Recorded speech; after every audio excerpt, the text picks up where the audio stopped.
Welcome to another edition of On the Road with Charlie, exploring the real America. Today we're back inside Charlie's kitchen, and we're going to prepare a meal that I refer to as Charlie's Crispy Southwest Tuna Melt.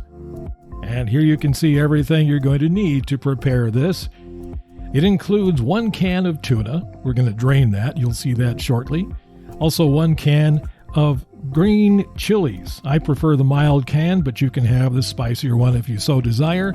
You'll also need 1 egg, about a 1/4 cup of shredded cheddar cheese. You can use a different cheese if you prefer. Also, you're going to need some saltine crackers, about 15 or so of them. You're going to need some cooking oil. I am going to use avocado oil for mine today. Also some salsa to give it a little kick. My salsa is a medium blend. Also, you'll need a can opener for the cans, a mixing bowl. I'm going to use a smaller one, a serving plate, a little stirrer to mix it all together. And for me, that's a plastic knife. Also, you'll need a hot pad if you've got a griddle like I do, which will sit on top of that stove that you see to the right. So we're going to open up that can of tuna, and I prefer to keep things semi-clean as I'm going along, so that's on top of a paper towel. Then I'm going to drain it, but not down the drain. We'll use a plastic sandwich bag for this. Put that can in there, drain all the juice out of that can. Some people prefer, I suppose, if they wanted to use one of those pouches of tuna. To me, it's a little more economical just to use a can and do the draining process here. And once we've drained all that juice out of the can, we'll take off that lid, pop it inside the plastic bag for disposal later. Then we're going to empty the can itself, and again using my plastic butter knife, if you will, as a stirring and a mechanism to get this all mixed together. Once you've got all of that tuna that's now going to be in that small mixing bowl, you can use a larger bowl obviously for yourself. Pop the can in the bag, and then we get an egg over off the side.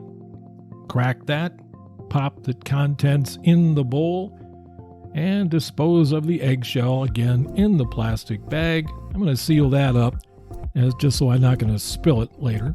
And we're going to mix up the egg into the tuna. Again, you might want to have a larger bowl, put all the ingredients in there, I suppose, at one time, but this way you kind of get the idea of what we're doing. Once that egg is blended into the tuna mix, then we're going to grab that can of green chilies, open it up, and this is a smaller can. I use about a half of this can for this particular meal. It's a meal for just myself with 2 patties to make out of it. So I'll use about half of this, scoop that in there and stir that around. Then I'll save that second half of the green chilies for a different meal later. Then once that's all blended together, we grab the salsa and we put in, basically for me, a couple of knifefuls, if you will. Maybe it translates to a couple of tablespoons of salsa. And then we will mix all that together.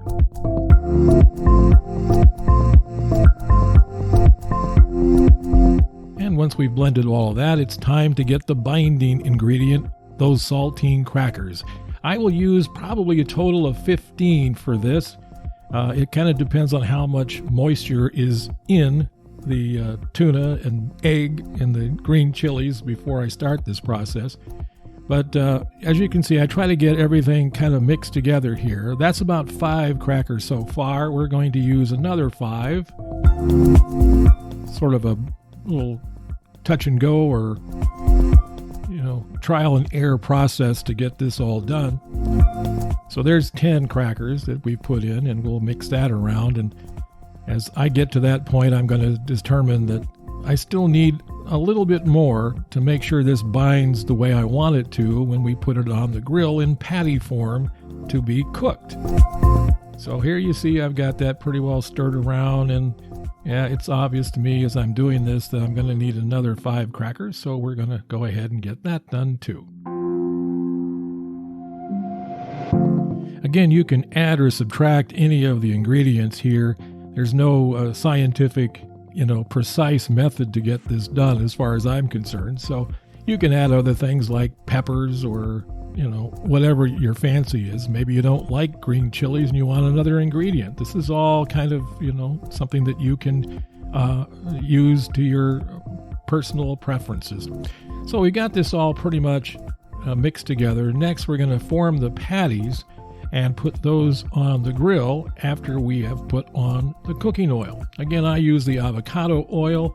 I've got this grill that's situated on the back two of my 3-burner stove, and I'm going to mix or spread around all the oil so it's evenly on the grill itself. You can see the flame is already there, so it's heating up. So we're going to take a half of this, or close to it, and simply use my hands, since this is a meal that I'm eating myself.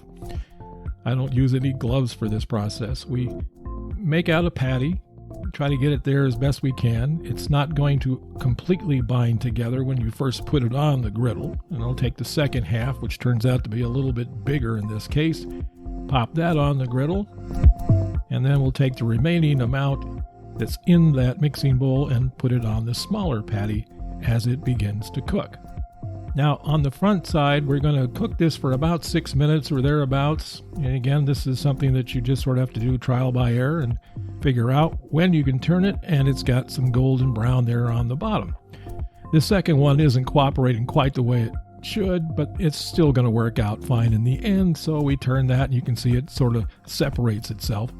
But we're going to allow that to cook for another 6 minutes or thereabouts before we put on the cheddar cheese that is shredded.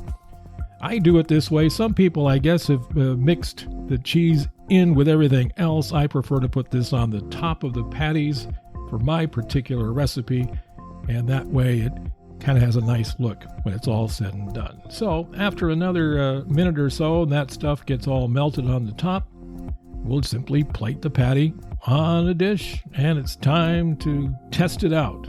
The old taste bud test. Here we are going to take the first bite. It's a little warm and a little hot, so we're going to go ahead and taste it. It looks to me like it's pretty good. Yeah, it's passed the Charlie test, and we'll have another bite here just to conclude the video. So there you have it. It's Charlie's Crispy Southwest Tuna Melt.